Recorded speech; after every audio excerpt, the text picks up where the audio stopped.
Welcome to another exciting edition of Day 4 with the man, Frank Scalish. It is Day 4, number 88. Oh, man. 88. I'm writing it down. I got to write it down every show. Like you know what I remember about 88, Frank Scalish? Run 88? No, Eric Lindros, Philadelphia Flyers.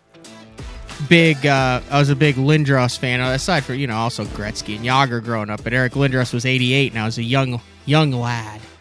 And my parents took me to see Eric Lindros play in St. Louis. Big Brett Hull fan as well. And Eric Lindros got a checking from behind penalty in the first 35 seconds and was disqualified from the game. So I got to watch one shift of number 88. You got to see one play. One play, but that is neither here nor there. It is a recorded show today, Thursday, October 6th.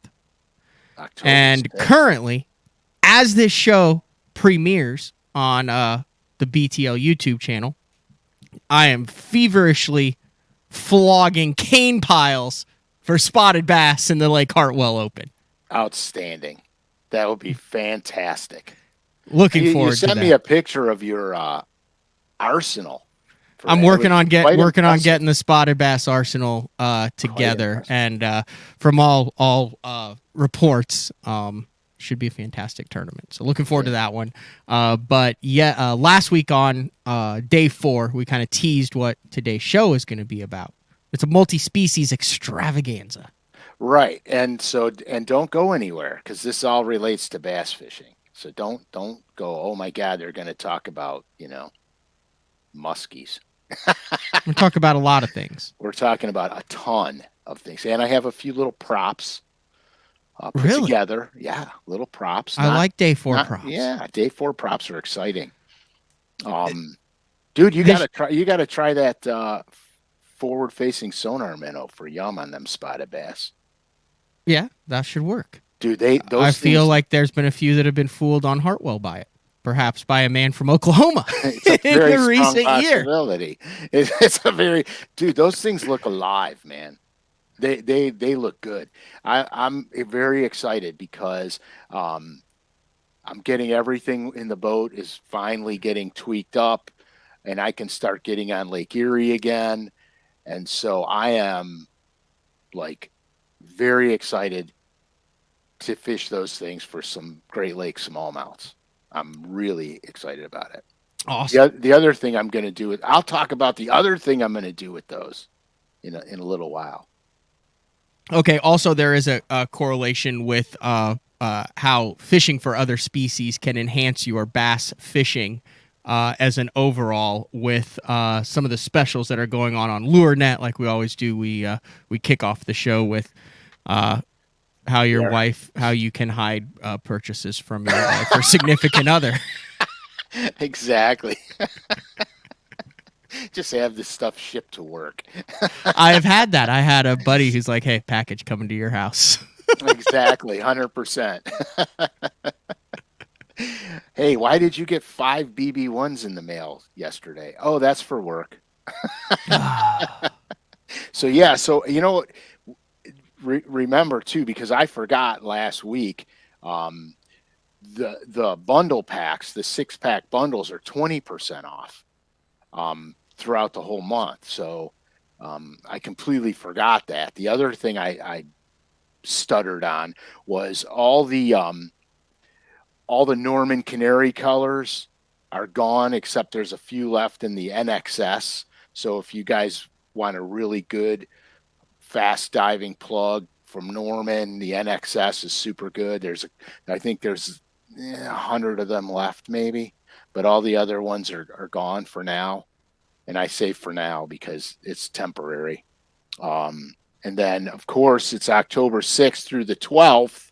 It's crappie time for the fall sale. Crappie jigs, crappie plastics, and crappie crankbaits. Heck yeah, crappie crankbaits. I've never done the crappie crankbait thing. I feel like that's a little bit above my skill level. No, actually, dude, you would be fantastic at it because of your ability with forward-facing sonar. So what these guys are doing, especially this time of year, they troll Bandit 300s. It's a big bait. Dude, they murder the crappies on that bait. That bait actually, that bait is actually a bass bait, but it's turned into like a massive crappie machine. And so I did a bunch of new colors for that for crappie fishing. I saw that. I was wondering why there were some. They look more like salmony, like crappie colors, pinks and solid baits on that. And I was looking at the 300 colors and was like, boy, they're really really expanding the color selection. But now it makes more sense. Right. It's specifically, and it'll say crappie on it. It'll say Bandit 300, crappie color or whatever. But it's unbelievable. See, I was kind of, and here, who turned me on to it was Pete Pons. Really? Mississippi Pro. Mm-hmm. I'm talking about stuff like that. Yeah. He was the Bandit dude. And that. He's a great guy too. And that. Yep. And that. Yeah, well, you wait till you see some of my new stuff that's coming out down the pipe. You guys will freak out. Really good, high end, really good crappie colors. But so they fish them suspended fish, and they troll through them, and then they cast for them too. If they're structure related, like you guys know from our structure fishing bass shows, a lot of times the bass will pull up on a structure, especially smallmouth are notorious for this. They pull up on the structure, but then they suspend away from the structure. And that's what the crappie do. Exactly what the crappie do, actually. And then you can throw the Bandit 300s on them and slay them. I mean, just slay them. So it's really kind of cool. Neat. When we did the tour through your tack room and studio, it's obvious that you are not a one-trick pony. It's not smallmouth, largemouth, or spots, which I guess would be 3 ponies, but all under the same. I'm a 50-trick pony. But you really like the saltwater stuff. You do the ice fishing stuff. You crappie fish. You walleye fish. You muskie fish, and it's all part of it. And I think something that's little talked about, and there'll be some articles that I've seen out there. I know certain guys who really like to crappie fish and salmon fish. There's some offshore guys like Adrian Vina does it, trout, all sorts of stuff. Guys who do offshore boats. But what's interesting is there's a common thread in angling. Would you not say like a good fisherman, a good angler is a good angler, not just on one species? Yeah, I could buy that. I could buy that 110%. Back in my early days of Bassmasters, I needed a break from Bassmasters, really. I needed a break from just the tournament grind. And so I took up saltwater fly fishing because we would always go to Florida for Bassmasters in January. Mm-hmm. Okay. So we would be down in that area, and then we'd be in the southern states throughout pretty much most of the cold spring up north. And then we would gravitate to the lakes up north. So what was happening was, my wife's family had a condo on Sanibel Island. And so they would always go down there early spring for vacation. I would always be on the road with Bassmasters. So I started bopping down there in between events. When they were down there, I would meet them down there. And I didn't know much about saltwater fly fishing, but I knew enough about fly fishing that I'm packing my stuff and I'm going down there, and I'll, fly fish while I'm down there and just put all the bass stuff away, get it out of my head, and do stuff new. And so back in the day, I fished with Powell used to make fly rods prior to getting into the bass world. Powell was known for their fly rods. And I had fished Powell fly rods quite a bit. Well, when I got involved with Powell, I made him work on a switch rod for steelhead fishing. which was an 11.5 foot. You could nymph with it, you could swing streamers, et cetera, et cetera. So I brought a couple down to Florida with me, just to fish them. And then anyway, started to, you know, using my fishing abilities, running out there when the tide goes out, looking for all the grass flats and where they make points, where all the runs create little ditches. So when the tide comes up, the fish are running up them ditches. When the tide goes down, they're filtering out the ditches. Kind of like tidal fishing for bass, no different. Okay. So redfish, the redfish, the snook, they behave the same way the bass do with the tides. So it wasn't hard to figure all that out, saltwater fishing. But it really put things into place for me, like on going to the Potomac for the first time. I already understood how the fish move with the tide because of saltwater fly fishing in the flats, okay? I knew that when the tide's coming out, I got to get to them drains, and the bass are going to come to me. I knew when the tide comes in, I got to move up because the bass are going up. I knew they would spread out in high tide. They tighten up in low tide. That's why the falling tide is the best bite on tidal rivers, because all the bass are coming together in a common area. Very predictable. Same thing with saltwater fly fishing. So all this stuff kind of, it relates. I mean, fishing for other species teaches you a lot about the environment. Let's be honest. Bass eat bayfish, crappie eat bayfish, right? Bass eat crappie. So if you understand how these fish move throughout the ecosystem, you understand more about where bass are going to be based on whatever system they're in. Okay. So, and it's just crazy.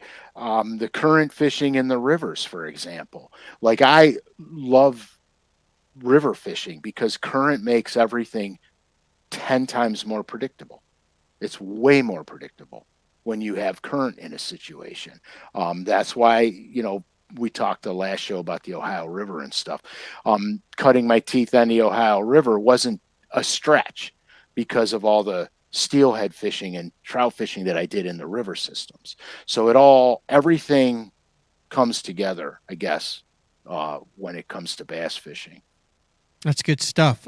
We've also done several shows lately about trying to bass fish through what is, across most of the country, the toughest time of the year, in my opinion, to catch bass. You have lakes that are turning over. I mean, I just got done with the 2 opens where, it took 17 pounds to make the top 10 on the red. It took like 20 pounds to it, 10 pounds a day. You're talking to, dude, burnout is a real thing. And if you're a bass fisherman and you're getting through a really tough stretch, especially if you're a tournament fisherman. Everyone likes to catch something. No one, I understand there's learning and stuff involved, but man, it's the thrill of catching something, of the bite, of fighting something. But I think burnout is easy to do. Yeah.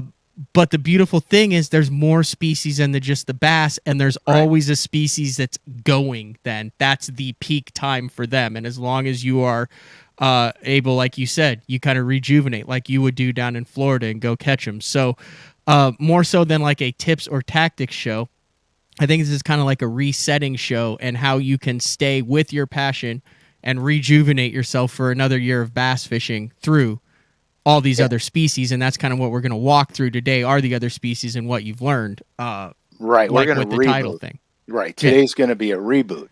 I'll be brutally honest. I fished Bassmasters for 11 years, and there were times when I didn't really want to catch a bass. I would come back from 3 weeks on the road of doing nothing but, bass fishing every day, and it all mattered. You know what I mean? It was your livelihood. It all mattered. And then when I would come home, my kids would be like, "We got to go fishing. We got to go fishing." And it's the last thing I wanted to do. And so I'd be like, "Okay, let's go. We're going to go downtown and we're going to catch rock bass." You know what I mean? And they didn't care. They were little kids. They didn't care. They just want to catch something. And so we would throw little crankbaits and quarter-ounce spinner baits and catch Mugombo-sized rock bass. And I'd bring a bunch home, fillet them, and we'd cook them and eat them. And we made an event out of it. You know what I mean? And it's just a wind down, because when you're casting for cash all the time, every fish matters. Every decision matters. And you have to get away from that sometimes just so you could start to think freely again when you go bass fishing. The worst thing I noticed in my and I can only say mine because it's personal, but in my bass fishing started to suffer when I started forcing everything. And when I started forcing everything, it was because of a situation where I was struggling in an event, or I was having a little more difficult time figuring out the bass's locations. Then I start to force the issue. Well, I like throwing this, so I'm throwing this. I can always catch fish on this. You know what I mean? And then I started not looking at the big picture. Consequently, I'd come home and I'd go, dude, I'd look at my sons. I go, let's go pound some crappies today. And we'd go out and we'd pound the crappies. And the next thing I know, I'm like going, man, the bass should be setting up over here. The bass should be setting up over there based on what the crappie are doing, based on where the shad are at. And the next thing you know, I'm going back out bass fishing and I'm plowing them because everything's clicking again. I had a chance to step away and look back. You know what I mean? And the coolest thing here, you know what? We're talking about crappie. There's a crappie sale going on LureNet. I do not have, as of yet, forward-facing sonar. Okay? I'm getting it, but I don't have it yet. Matt, you catch a lot of giant crappies off of forward-facing sonar. Don't you think that makes you a 10 times better bass angler using forward-facing sonar? The targeting the crappie? Yes. Yeah, I want to go back a step further. So way before I had forward-facing sonar, which I've only had since late 2019, Lake Thunderbird, my buddy Juice and I would go out and I would fish these piles for bass in the Wednesday nighters all year long. Well, they were in 12 to 15 foot of water. And, I like to say I'm a finesse guy. I love the drop shot, Damiki rigging, vertical presentations, over deeper water. And everyone, well, how'd you learn that? Like, how'd you get good on that? You're from Illinois. You live in Oklahoma now. Like, it's not like you're like a West Coast dude or a Northern dude. And the more I thought about it, it 100% had to do with the time from October through March of going out to Lake Thunderbird and knowing where these piles were, finding them on 2D sonar, dropping a marker buoy over, taking an 1/8-ounce jig head, and on my 2D, dropping my jig straight down to the top of these brush piles where I can see the angle of my line going and the jig, and watching the squiggly lines of the crappie come up. Absolutely. And I would call Juice and say, dude, I found him on the pile. And we would go out and we would catch them all winter long. It's 37 fish a person in Oklahoma, right? Oh, 37 crappie. So yeah, you can do it all day. But that translated so much to the bass fishing with the drop shot then, because I gained the confidence of being able to go out, locate a brush pile, drop a marker buoy, put my bait directly above the target, watch the fish on 2D come up, eat it, and repeat it over and over and over again. And that translated to bass fishing then when I began drop shotting. Then the forward-facing sonar, came into play, and it was the same thing. It was very easy to get feedback, to find fish. I think the hardest thing is if you're going out and you're trying to target bass, feedback is important. And other species, there's other species that are so much easier to catch than bass. That's a matter of a fact. And when you can go out, do something, learn it, and catch those species, it becomes so much applicable then to bass fishing once you've had success with it with crappie. Right, because you can get success with it because you can duplicate it. So Frankie and I, we crappie fish our brains out. And in the wintertime, it's all just like you said, 2D sonar. We're vertical on top of them. We're throwing little ice jigs tipped with a wax worm. You see the crappie come up out of the brush top. You see him eat it, everything. So Frankie goes out And this is early on in his, um, fishing prowess, because he's aspiring to do bass fishing full time too. So he would call me up. He'd go, Dad, I'm on this lake here and I'm on the crappies. I go, excellent. How deep? He goes, they're suspending 12 feet deep over 20. I go, are there numbers of them or are they just, no, they're good. I said, all right, when do you want to go? He goes, let's go back tomorrow. And I'd be like, okay, cool. So he would find these crappies and then we would go out and we would basically maul them. Vertical 2D sonar, just like you said. So we're talking about how things translate. So he's like, Dad, I'm going to fish Michigan BFLs. You know, most of them are on smallmouth fisheries, blah, blah, blah. Going, part of Lake Erie, Lake St. Clair, Detroit River, et cetera, et cetera. And he's like, I'm really, nervous about it because I don't have a lot of, Great Lakes smallmouth fishing, except for when I'm fishing with you. I don't really have that experience. And I started laughing and he goes, what's so funny? I said, dude, you find the walleyes in the crappie like a madman. Because that's what he does. He'll go call me up. I'm on walleyes. So you want to catch them? Yeah. I'm on crappie. You want to catch them? Yeah. I go, so you find these, walleyes and these crappies like a madman. It's the same principle, only you're going to look for smallmouth instead of crappies and walleyes. And so he goes out and he does this on essentially I've never taken him to those areas of fishing in my life. We only fish pretty much locally on Lake Erie. I've never taken him to those places. So he comes out and he winds up finishing 15th in the points this year. And that's awesome. It was fantastic. And here's the funny thing. He just utilized his ability to find the crappies and the walleyes and applied them to the smallmouth. Because crappies and walleyes will reward you immediately when you find them. And so you get that confidence. I'm seeing this on my graph. I'm catching it. I'm seeing this. I'm catching it. And then you understand, hey, these fish aren't on the rock pile. They're 20 feet away from the rock pile. So the rock pile is important for the fish relation, but that doesn't mean they're always on it. You know what I mean? And crappie and walleye will do the exact same thing. They could be near it, same depth as the high spot, but way off of it.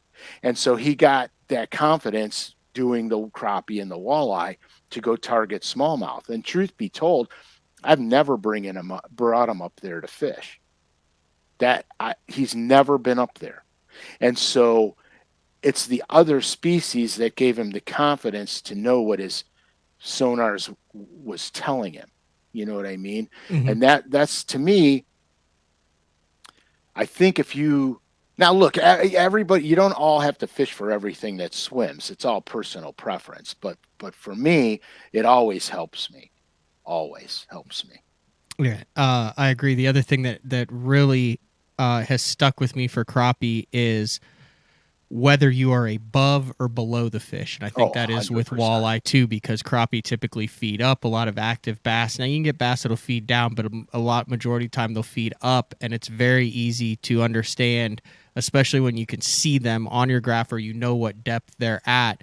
Bait control, as far as getting a bait above where you think the fish are, how you're keeping that bait above their presentation. I know when the Alabama rig or the umbrella rig came out, I think that really helped me have success with that because of knowing and watching how those crappie would never go down for a bait when you got below them, but would always come up for a bait. Absolutely.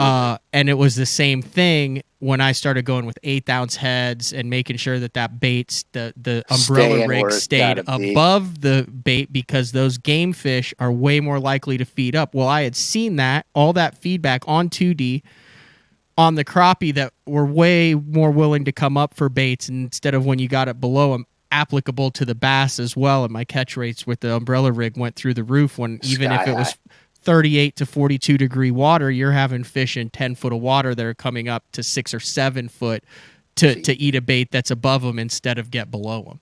Right. And you want to know a perfect example. So we ice fish a lot. Me and Frankie ice fish a ton.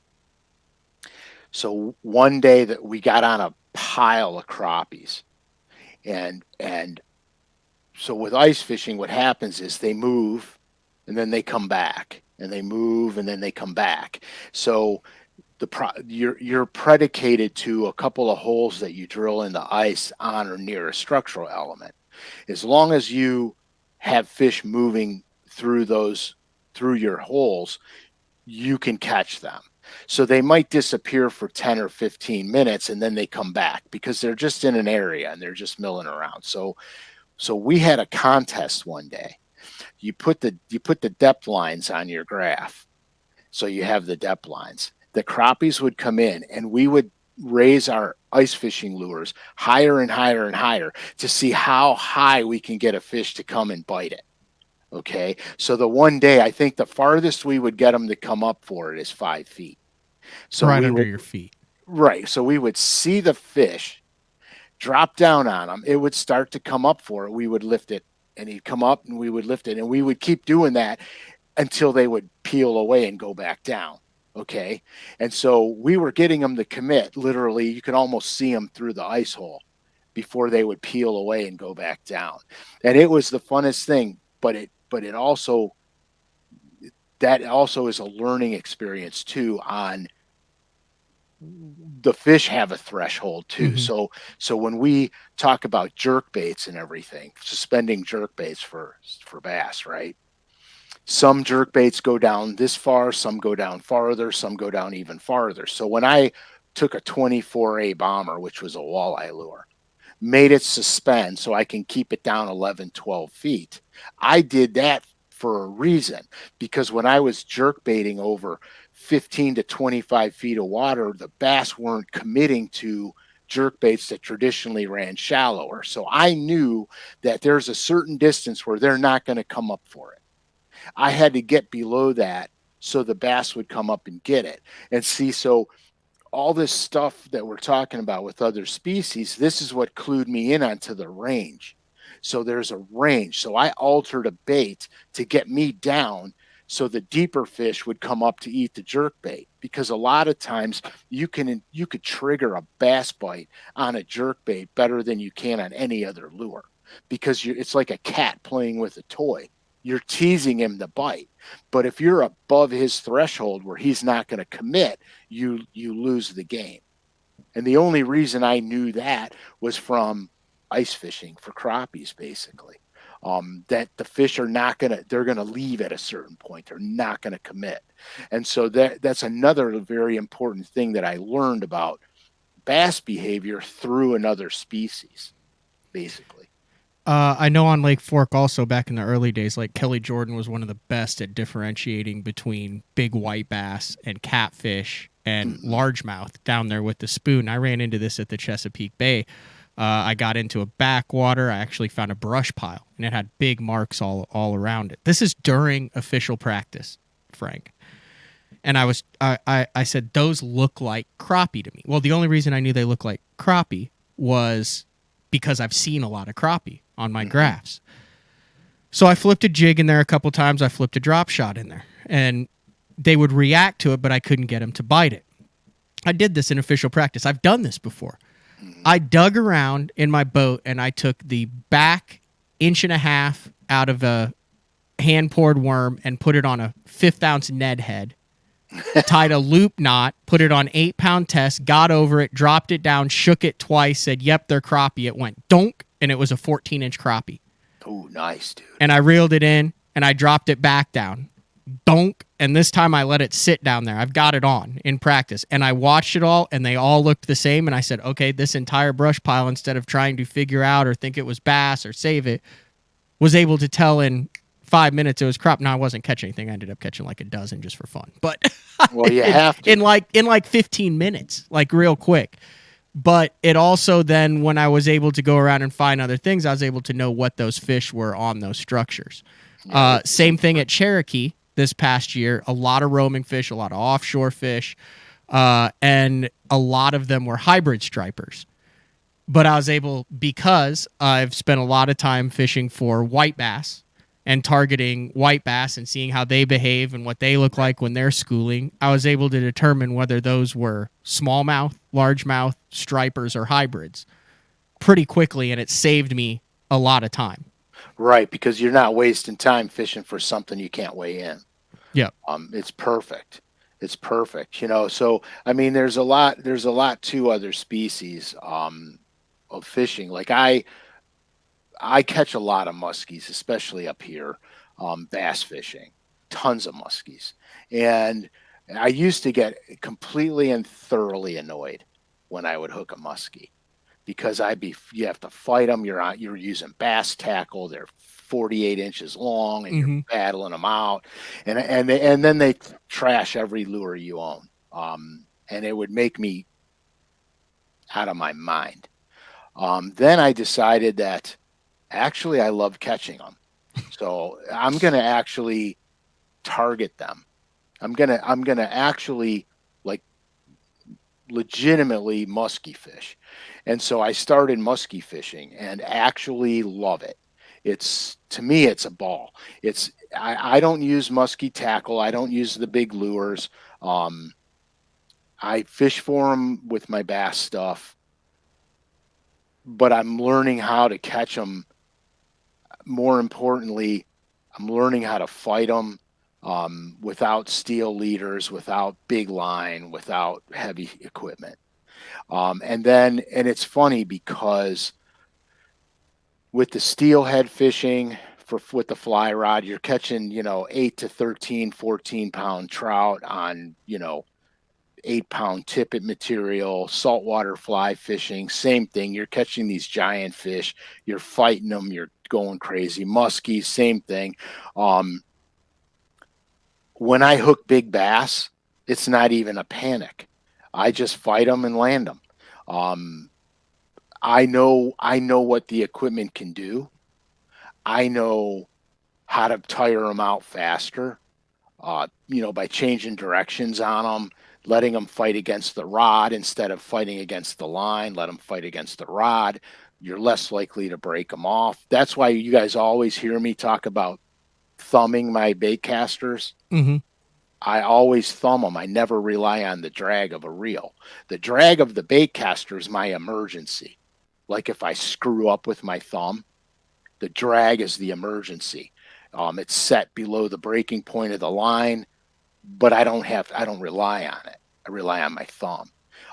When I catch muskies, that's exactly what I'm doing. I'm using my thumb. I'm not using the drag. I'm using my thumb. I learned that fly fishing. When you catch a big giant, steelhead or a salmon on a fly rod, you're palming your fly reel to control the drag with your hand. You're not totally relying on the drag of the reel. And so you do to a degree, but it's the emergency break off system. You know what I mean? The drag is there so if I make a mistake, I don't break the fish off. And that's how I learned how to fight big fish with the bait caster and my thumb. And I've landed some monstrous fish on my bass tackle that you would be like, no, you can't do that. That's a great point. Because if you're a bass fisherman, especially if you're from Ohio, you're not used to No, you're not used to hooking a fish that you do not have 100% control over. that's very true.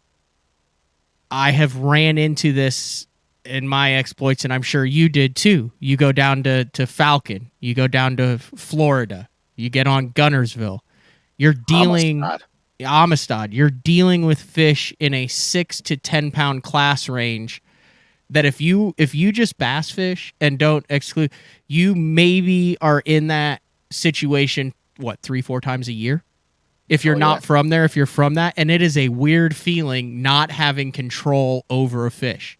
It's a weird feeling, is it not, Frank? Oh yeah, your heart's up here the whole time. You're like, oh my gosh, I'm gonna lose them. I'm gonna lose them. You know what I mean? And that's and fishing for all these other big fish, I don't feel like that. I've landed 14, 15 pound steelhead on hooks so small you can't get the line through the line tie. Knowing that that hook's going to hold the fish as long as I do things right, that hook's holding. You know, I hear bass guys all the time, oh, I straightened the hook out. Oh, I broke this, or oh. And I'm like, I'm using the thinnest wire hook. You fought it wrong then.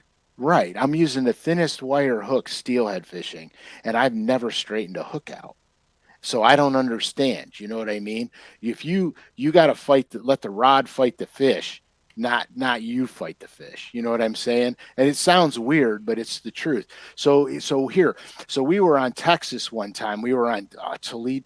I think it was Toledo Bend, and I chuck a swim bait out. There's a small stretch of standing timber. I chuck a swim bait out there, and I'm slow rolling that swim bait through the standing timber, and I see this big boil.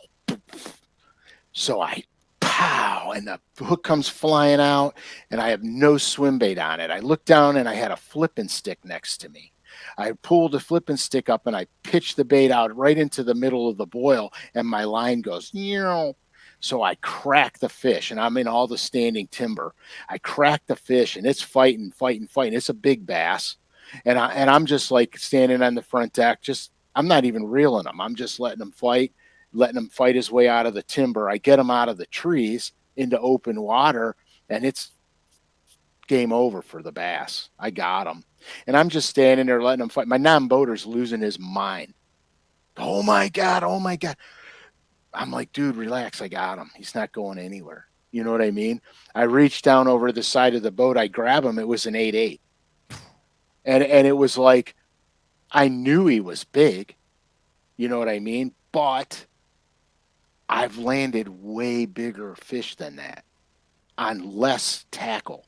You know what I'm saying? Mm-hmm. Way less tackle. So it's just, you learn. You don't have to be in a rush. Equipment thresholds. It's very rare that you get to test your equipment thresholds, especially if you're a tournament angler. So if you're going up north and you're not familiar with, let's say, 6 to 8 pound test, a 7-foot medium action spinning rod, a size 1 drop shot hook, it's a very uncomfortable feeling having that smallmouth going. One of the reasons I think I'm really comfortable up there is I've tested it a lot with the light lines, most notably like Lake Texoma when you're catching stripers. Now you can go there and catch stripers all the time, but there's nothing better than catching 18-inch, 2.5 pounders all the way up to 10 or 12 pound stripers or hybrid stripers like you do at Cherokee. Everyone has a power plant lake, and in a lot of the country, a power plant lake, big white bass stripers or whatever. If you're not comfortable with that style, you can go put 10-pound braid to a 6-pound leader. There's 0 on the line if you break it off, but it's amazing how you can test the capacity and the capabilities of your rod and reel when you have a 5 to 7 pound striper on. Oh, it's 100%. Unbelievable. Boom, here's what breaks it off. Here's where I have all the give. And it's crazy the amount of the big fish that you can land on light tackle over and over again. And if you were just bass fishing, it would take 5 years to hook that many big bass and learn how to fight them that you can do in one day when you get an active school of hybrids or stripers. Oh, without a doubt, dude. I learned the maximum threshold of spinning equipment fishing for carp in a hot water discharge in the wintertime. When I say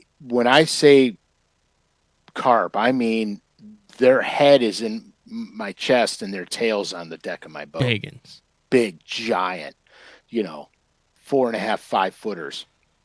We would go in there with 8-pound test, a white Mr. Twister grub, and I would dunk them in anise oil because carp have a sweet tooth. And the current from the discharges would be blowing out. I'd pitch that thing up against a metal corrugated wall. Just like if I was trout fishing, I'd let it swing down the current, okay? And as soon as it got behind me, I'd reel it up and I'd throw back in front of me and swing it down the current again. And then all of a sudden, doom, and you get these things, and they are so massive and they fight so unbelievable that, like, you know, you would fight them, and I would do things like, okay, how much pressure could I put on it? And I would lean on the thing, you know what I mean? And either it'd go kapow, or the fish would give in. You know what I mean? But I learned that. And so when I hooked these big smallmouth on Lake Erie, I let them do what they got to do, man. In fact, when they jump, I don't even try to stop them from jumping. I let them come flying out of the water. What I do though is I just lean into them. So my line is tight. So when they're in the air and they're flailing around, I don't have that big loose slack bow in my line.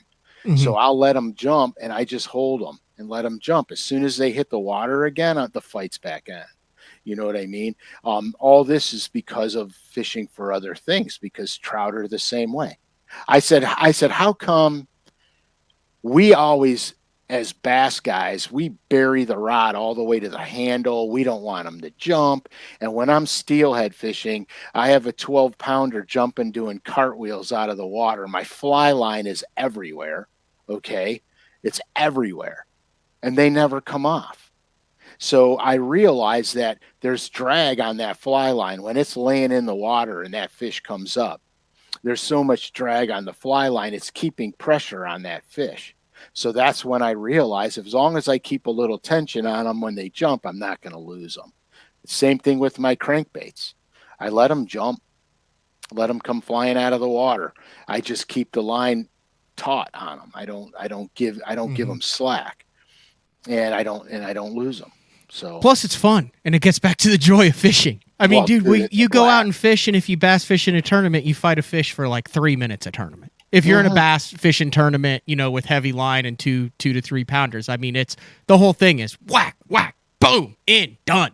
Right. It's fun to sit there. I mean, that's, I think, the part of the allure of saltwater and offshore fishing and the big fish is, I mean, dude, you sit there and you get to experience the power of the fish and the fight and the ups and the downs and the I'm going Oh to yeah. lose them and the I got them and the Yeah. exhaustion afterwards. That's why the offshore, the big boats, the Exactly. stuff, that's why Noah goes out and hooks one of those giants and says, boy, I wish he was smaller. Oh yeah, 100%.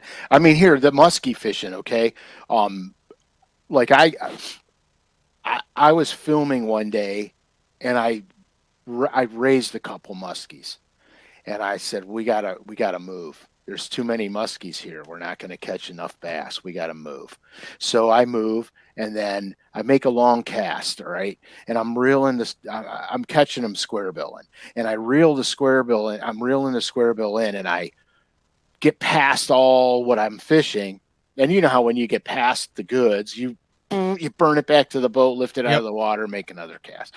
I get past the goods, I'm burning it back to the boat. I lift it out of the water and kaboom on the side of my boat, and the boat goes like that. And I look down over the side of the boat, and it's this gigantic freaking muskie. I mean, it's like that wide in the back. It's gigantic. He literally smashed into the side of my boat so hard that I could feel it from my front deck. Okay. And I look over to the side, and he's like, holy shit, I hit something. You know what I mean? He was like just stunned for a second, and then he peels away. So we wind up doing a bass show. And I had so many muskies running this bait down. I said, you know what? I'm coming back. I went back the next day and obliterated them. And here's the funny thing, I'm using 14-pound fluorocarbon, tiny little square bill. I landed 9. Okay, I landed 9 in one day, lost 2. All right, never broke one off. Never broke one off. No leaders, no nothing. Just fighting them with my. I was using a Powell 725 crankbait rod. It's a graphite crankbait rod. Thumbing them, letting them go. They would come flying out of the water, cartwheeling. I had the best time ever. I mean, it was a blast. I didn't care what them fish did. You know what I mean? I was just locked on, and I got him, and he's going to do what he does and jump in, and oh, just great. It was great.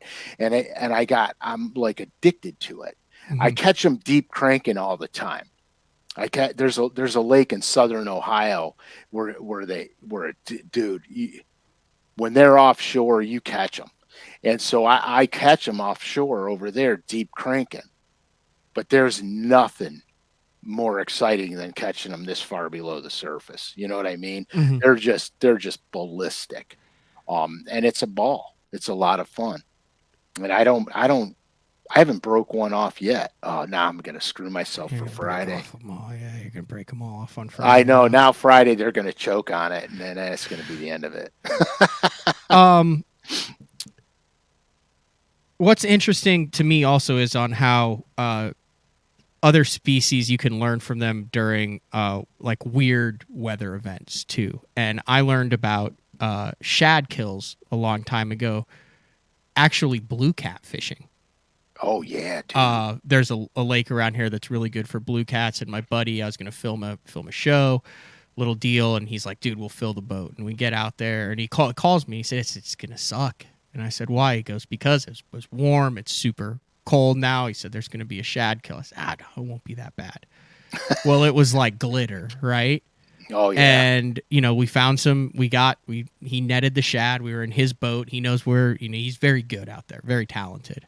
And he sits down and he's like, "We might catch one or two." And I said, "Why?" He said, "Well, but the shad kill." He said, "They're literally stuffed there." He goes, "We have to drive around and find an area of the lake either where there isn't a shad kill or find fish that are moving or something." And we ended up not catching anything that day at all. And then I ran into that. I've run into that scenario several times in early season bass tournaments as well. Relate it back to the blue cats. Bass act the same way. It's really hard to get them to bite during a shad kill. But what you learn is there are sections of the lake that aren't affected by the shad kill. So even if Right. it's not the A+ section of the lake, I'd rather fish a section that doesn't have a major shad kill going on because of what I've experienced from other species. And then with the bass, it just helped accelerate that learning curve of saying, hey, here's what happened. Here's how it related. These fish didn't eat because of this. This is the same thing that the bass are doing. 100%. I mean, it's true. It's absolutely true. We talk about a lot of things and on this show, and sometimes like today's show is not especially a deep dive into a certain technique. Today's Mm-hmm. show is just very broad about fishing in general. So things that you learn, right? So I go perch fishing on Lake Erie, and I drop shot for them. I don't use the perch spreader with all the things. I just drop shot for them. And I was with a buddy of mine, and he's not a seasoned angler. He loves it, but Mm-hmm. he's not seasoned by any stretch. So we launch the boat and we go out, and he's like, all the boats are over there. Why are we going the other way? I said, do you think that's the only place in the lake where there's a perch? You know what I mean? We're going away because I don't want to be near all those guys.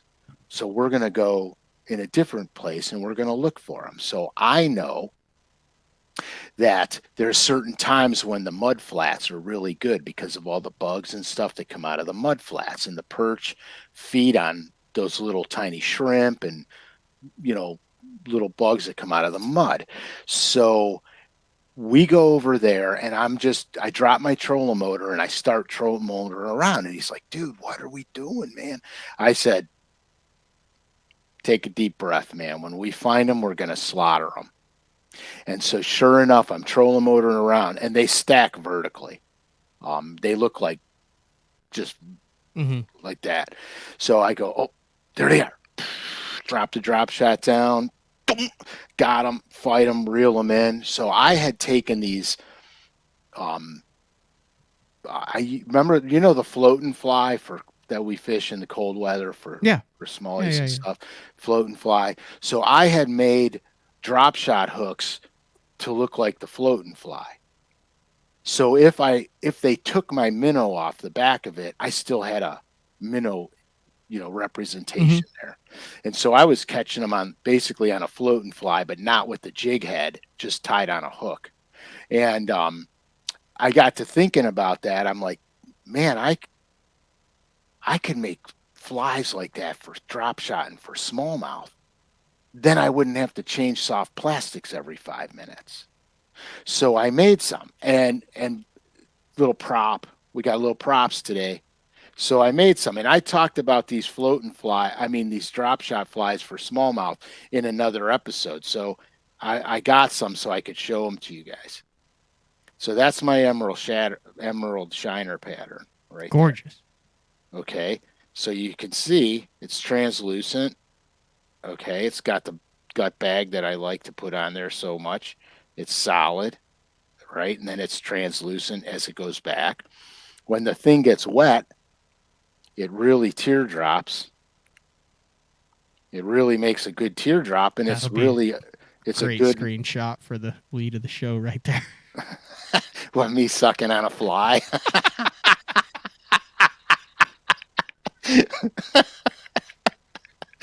And so anyway, so that's the shape it makes. Lo and behold, it works, and the smallmouths love the thing. Okay, so then I did the perch. I made a perch pattern also and I did this basically for like Oneida and Champlain. Oh, Made the perch pattern. Okay, I'd like to see what that looks like wetted down, Uncle Frank. I'm not doing it anymore. I'm not doing it. I may be good at it, but I'm not doing it. So anyway, but all the fly fishing and stuff that I do lended itself well for me to do that stuff and experiment, get a little bit outside the box, have something somebody else doesn't have. Yeah. So I did a photo shoot, and in fact, it was on Washita, and I was on a different lake. Everybody went to Washita. I went to a different lake. And then I was catching the tar out of fish, but they were all small, 1.5 to 3 pounders, very small. So I get a phone call, and one of the guys says, "Dude, get your butt up here. They're on the beds hard right now." So I'm like, man, but I'm an hour and 45 minutes away. By the time I get there, I'm gonna have 2 hours of daylight to fish. So and we had writers with us. We were doing shows for we were doing a writers event. So I said, okay, we're going. I looked at my writer and I said, we're going to make a road trip. Let's go. So we zoom off the lake we're on. We pack everything up. Off we go to Washita. Now, I've never been on Washita in my life. So we launched the boat, and I'm idling out of the marina that we launched in. And I go, holy crap. And he goes, what? I go, look at the size of those bedders over there. So I stop in my tracks. I get up on the front deck of the boat, and I got my typical, sight fishing stuff that I do, and I'm getting them, and they're not reacting good. And when you're sight fishing a bass on a bed, when its fins start to get goofy and his dorsal fin sticks up, that fish is within a minute of getting caught. Okay, so they're not reacting right. So I tied. It's very similar to the drop shot fly, but it's made with different material. And I made bluegills, so the flies actually look like bluegills. Okay, so I said, holy crap, I got an idea. Wait a minute. And the guy goes, what are you doing? So I get a rod out. It had 17-pound fluorocarbon on it. I rigged up a drop shot with this bluegill fly on 17-pound fluorocarbon. And I go, watch this. And I pitched that bluegill fly into the bed, and I killed it. I gave it slack, and that bluegill fly starts to nose down in the bed. This 5-pounder comes out of nowhere and just engulfs this thing. And of course, I got 17-pound fluorocarbon on, so I'm like, whack, you know what I mean? And I land the fish. Well, I go down. There's a series of about 6 beds in this one little corner. I go down there and I pluck every single one of them off the bed on that bluegill fly, except for one.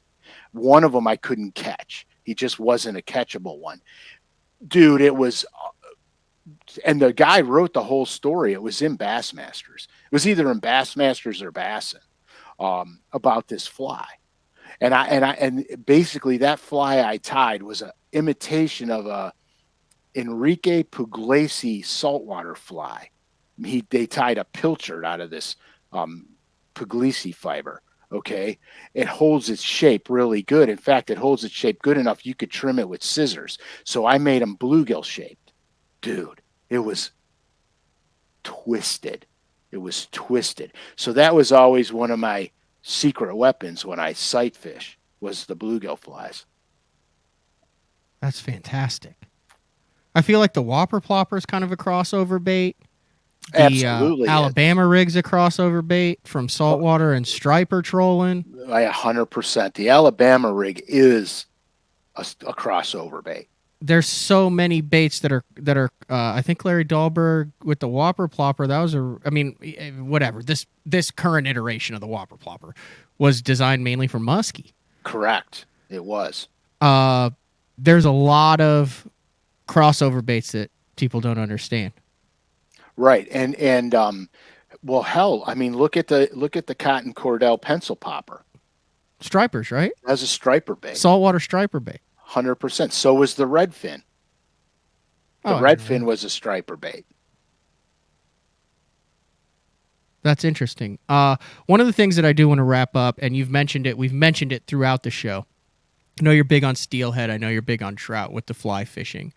The current, if you're a guy who's not used to fishing current, you're going somewhere where there's current. I struggled with this, and I still struggle with it, but my time spent in Colorado chasing brook trout and cutthroats, and my time spent in Alaska fishing for rainbow trout and silvers, and my time on the little stream fishing for catfish next to where I grew up too.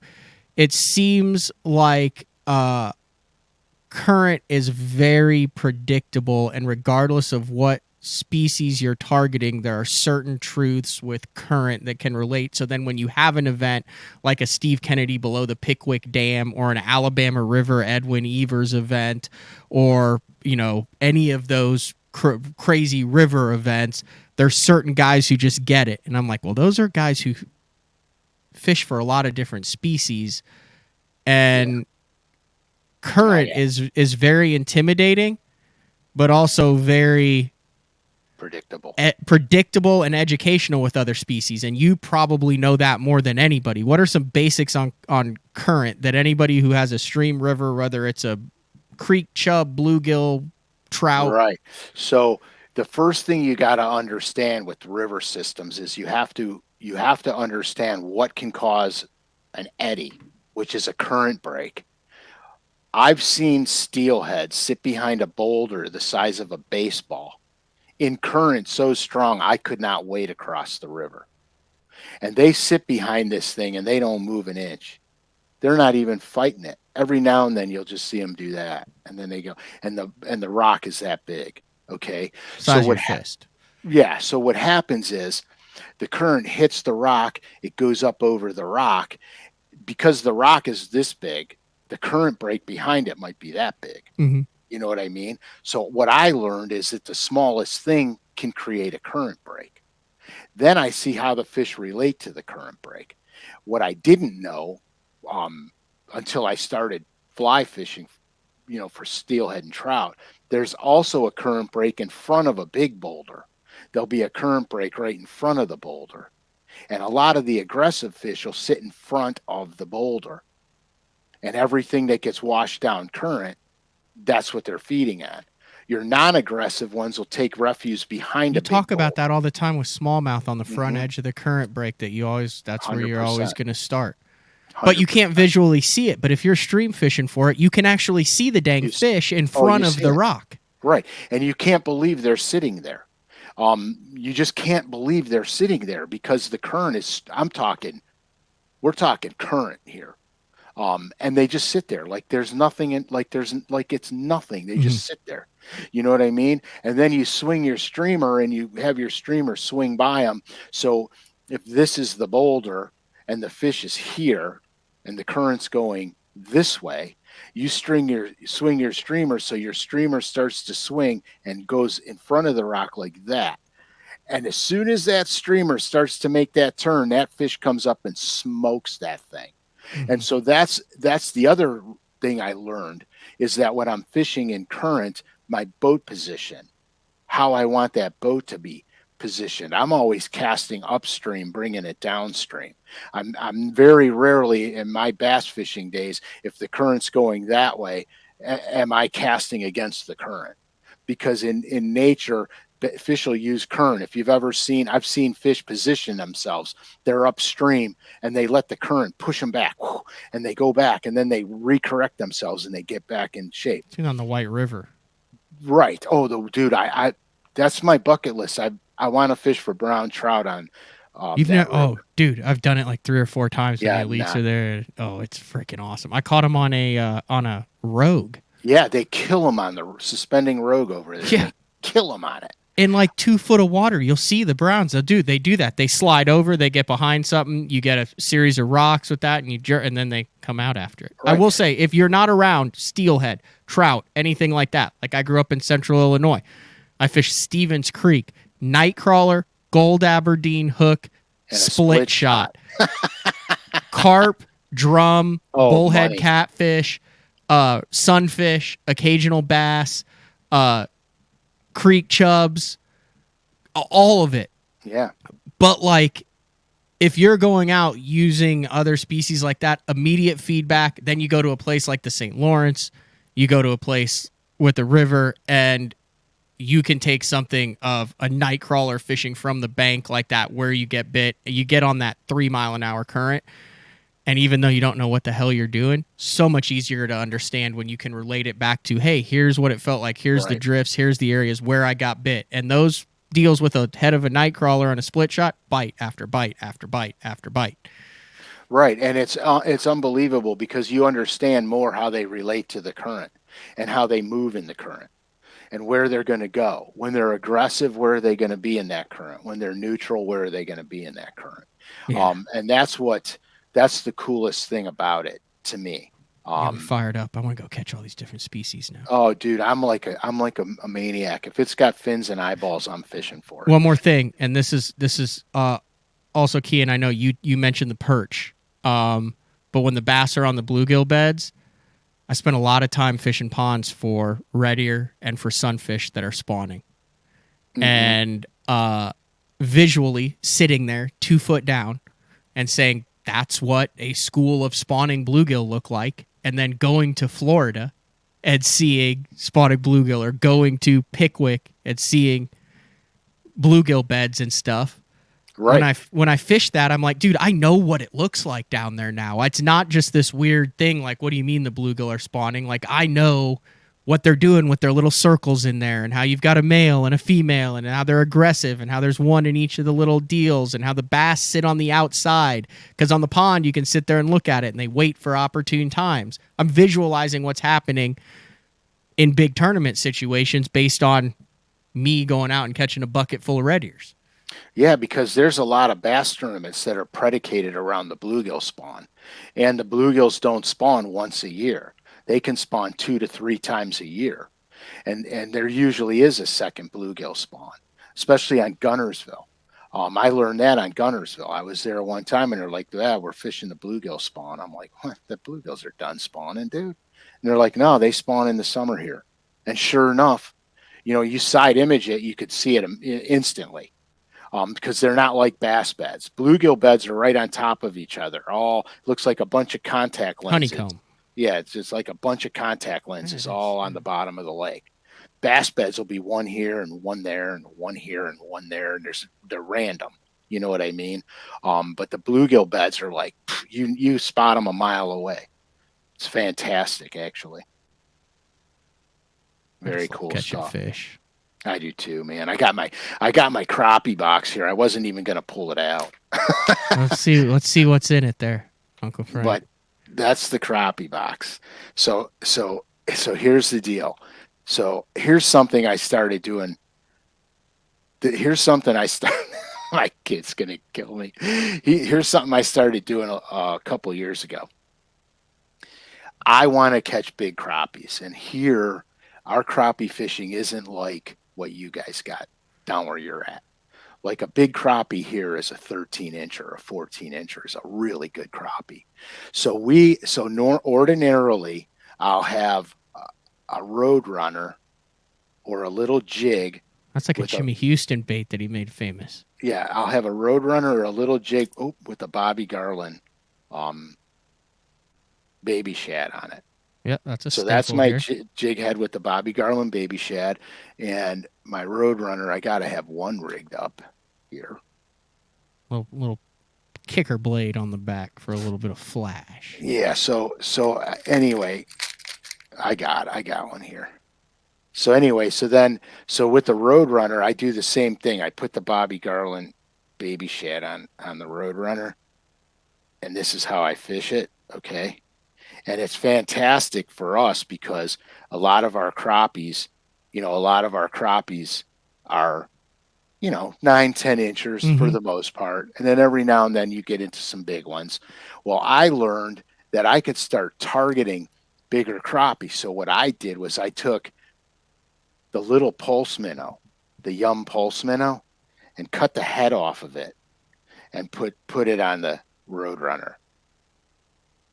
Okay, this bait here is, I'm going to tell you guys exactly how long this bait here is. Well, all you're doing there is practicing for a spotted bass tournament where they're eating an underspin. 100%. So this is 2.5-inch bait right here. That's a 2.5-inch bait. Okay.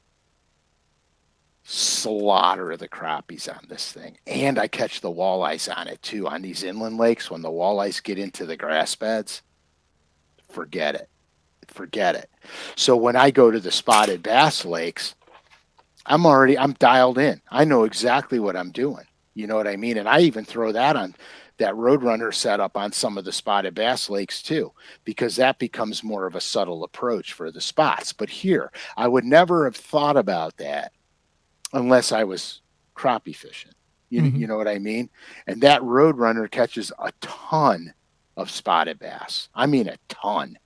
So I'll use the Bobby Garland. I'll use the pulse minnow on it. I'm excited about the forward-facing sonar minnow because that's what I'm going to start throwing on that. Because now I could appeal to a bigger size crappie, but I can also catch bass on it, and that's way more subtle than a big giant underspin. Way more subtle. Dude, we covered a lot in this show. I know. Not bad for. There's a lot of information there. A lot of different species. We didn't even get into how if you hate drop shot and just go fish a pier that has sheep's head on it. I know. With a fiddler crab. Oh, that is money, dude. And those things are so good to eat. Yeah. And they're so hard to hook because they literally have teeth, and you learn the difference on the bite. And yeah, they're like human teeth. So I did a dumb thing with a sheephead, and I did a dumb thing with the beak-billed pufferfish. Yeah. Oh, so, they don't let go. Dude. So no. So the first time I caught a sheep's head, saltwater sheep's head. East Coast. Yeah, I was actually at Sanibel, believe it or not. I'm like, what the hell? Because I got this thing and I'm looking at its mouth and it's got teeth like my teeth, only probably better than my teeth. And I'm like, what? What the hell? It's got human teeth. You know what I mean? And my Clouser minnow's jammed in there. So I grabbed the eyes of the Clouser minnow and I'm monkeying around, and it kind of opened up its mouth a little bit. Dude, I stuck my finger in that thing's mouth. Forget it. It's like a pit bull.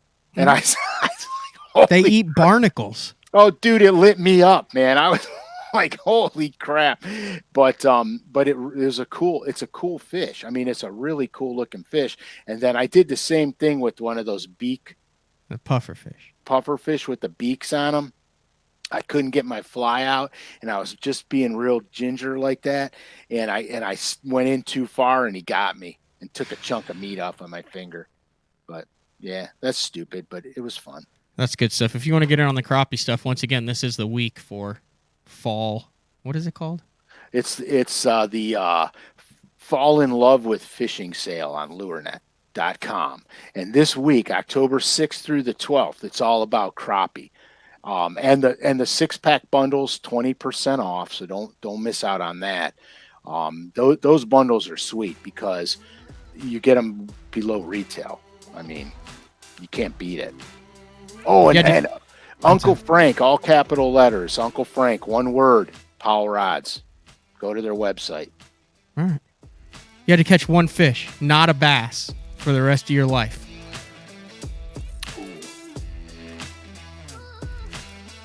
I'm so confused because there's some saltwater fish that I know is that an impossible question? it's an impossible question.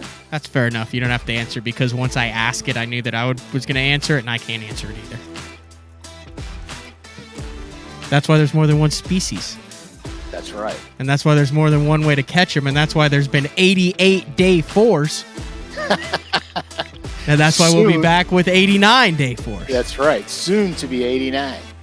This has been another episode of Day 4 with the man Frank Scalish. We'll talk to you later.